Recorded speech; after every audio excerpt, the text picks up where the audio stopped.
Je vais commencer par ce que j'appelle un convention book. Un livre de convention. C'est Marvel Age 1000.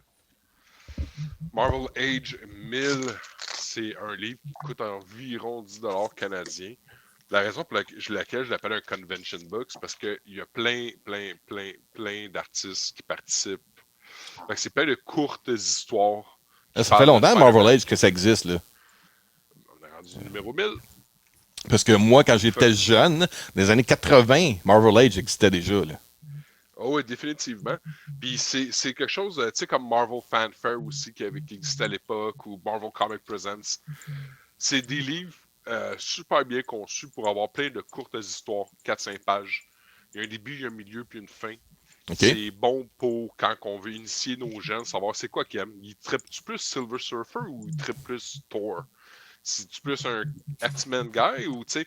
Fait que ces genres de numéros-là, c'est parfait pour quand tu t'en vas en convention parce qu'il y a plein d'artistes que tu peux faire signer, mais c'est aussi super bon pour initier des jeunes. Je me rappelle plus c'est quoi la différence entre Marvel Age et Marvel Comics Presents. Je te dirais que dans le format même, il n'y a pas une grosse différence. Parce que Marvel Comics Presents, c'est aussi... ouais. T'avais comme 3 histoires dedans, là. Ouais, 3 histoires, puis ils commençaient pas toutes en même temps, puis ils finissaient pas toutes en même temps. Des fois, non, c'est ça. Tu peux en avoir un qui finissait, puis là, ça chevauchait. Marvel Age, je te dirais que c'était plus des courtes histoires à l'intérieur, versus Marvel Comic Presents, c'était des 3-4 pages. J'ai toujours plus été un fan de ça, versus MCP, mais c'est dans MCP qu'on a la fameuse histoire culte de Weapon X. C'est là-dedans que ça a été la première fois. Oui, c'est vrai. Fait que ça, c'est du gros culte, du gros classique. Est-ce que tu connais Kevin Smith? Connaissez-vous Kevin Smith? Oui. Tout le monde, dans notre milieu, tout le monde connaît Kevin Smith, là. C'est ce gars. That guy. Oui. Il n'y a pas trop, moi, ça me gêne pas en tout. Savez-vous qu'à l'époque, il était écrivain, ce gars-là? Non. Il a fait des films. Ben, il est écrivain. Ben, tu sais, qu'est-ce que j'essaie de dire? Ben, d'où sa raison que son caméo dans le film avec Ben Affleck en passant, là.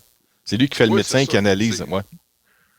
Ouais, quand ça parle, puis ça se met en feu pour faire référence à The Crow sur le DD. C'est mon œuvre favori de Daredevil. J'en ai lu quelques-unes, là. Puis c'est vraiment celle-là qui m'a le fait plus triper, puis qui m'a aussi le fait plus surpris. J'ai été surpris de savoir c'était qui finalement le méchant. J'ai jamais vu voir. Ça vient de sortir en format Big Edition. Fait que je t'ai envoyé une photo tantôt là, pour que les gens puissent comme bien voir la différence de grosseur. Fait que c'est du oversize. C'est de la belle feuille, c'est de la belle page, super glossy.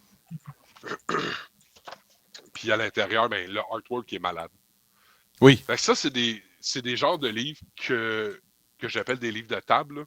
Tu laisses traîner ça sur ta table à café, les gens passent, ils ramassent ça, puis ils peuvent, tu sais, 4-5 pages, puis c'est en masse. Ouais, tu sais, là, t'as le goût des vider comme des vers de terre. Mais, ouais, fait que ça, c'est... T'as le goût des vider comme des vers de terre! Ah ouais, man! J'ai jamais entendu ça, ok. Non? Ah, c'est violent, hein? Oui.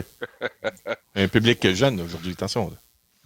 Fait que Daredevil, Guardian Devil, co-écrit par Kevin Smith, Joe Quesada et Jimmy Palmiotti. Mon œuvre favori de Daredevil. Ça mélange tout ce qui est le supernaturel, le Dieu, parce que Kevin Smith il est très catholique. Ouais. Dans son upbringing. Fait qu'il sert vraiment beaucoup de ça dans son histoire. Surtout que Daredevil, c'est un personnage qui est très lié à la religion. Oui. Je pense qu'il a vraiment su savoir comment pogner son public, surtout à ce moment-là. Ça fait un bout de ça, ce run-là. Là. Ça, c'est comme un reprint de quelque chose qui a un bout. Là. Oh, ouais, ça, c'est un masterwork. Là. OK. Ça, je ne me trompe pas, c'est comme 2006. Ouais, c'est ça, dans ces années-là. Là. Je vais vraiment par cœur. Je n'ai pas checké avant de... On peut dire pas ici. Mais c'est comme début 2000. C'est pour ça qu'au début, je disais, tu sais, avant, c'est un écrivain, parce que Kevin Smith... d'abord et avant tout, c'est un réalisateur de film, puis après ça, il s'est en allé vers la BD. Ben, on a tous connu Kevin Smith de façon différente. Moi, c'est par accident avec des podcasts où est-ce qu'on l'entend parler pendant ses speeches dans des cégeps qui parlaient de son histoire de Superman Lives qui racontait qu'il avait été approché pour écrire un scénario avec un ours, puis l'araignée géante, tout ça. Avec Nick Cage. Ouais, c'est ça, là. Je me rappelle, c'est ça qui m'a fait découvrir Kevin Smith de mon côté, là. OK. Moi, ça a été vraiment les comics. C'est ça qui m'a...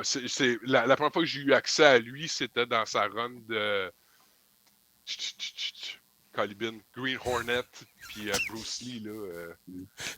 C'est parce que tout le monde a soir a des pertes de mémoire. Mais c'est moi le spécialiste. Lui, Il est en haut de la charte. Je m'attendais pas à parler de Green Hornet pantoute, tu sais. Fait que j'ai juste Keto dans la tête, mais c'est pas Keto pantoute son nom. Non, Puis la c'est semaine passée... Kato. C'est Kato.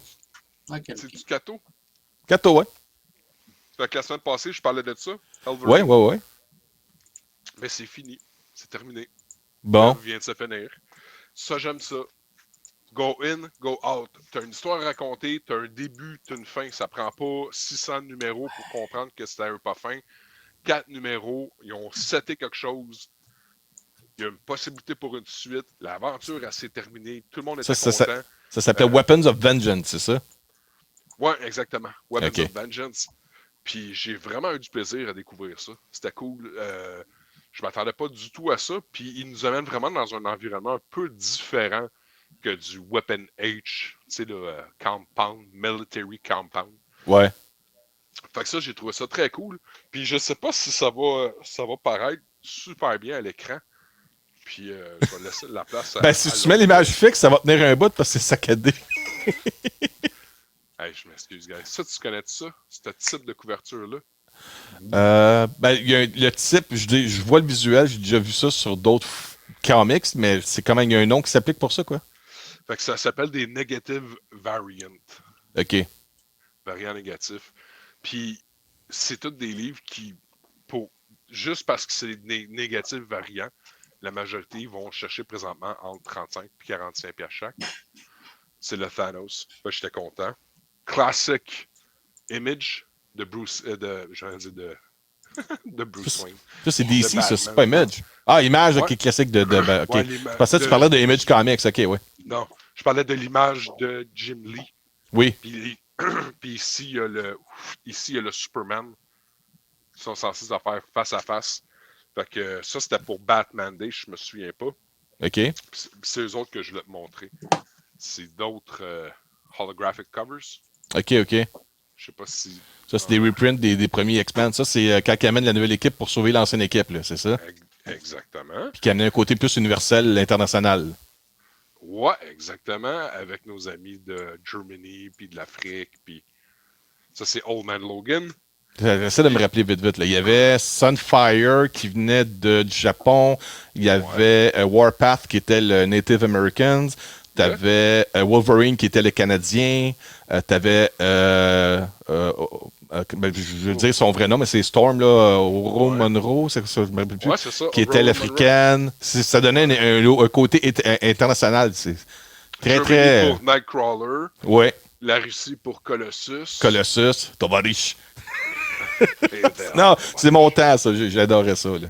Ah, moi, c'est mon favorite X-Men. Il n'y a rien qui a réussi à côté dans les X-Men.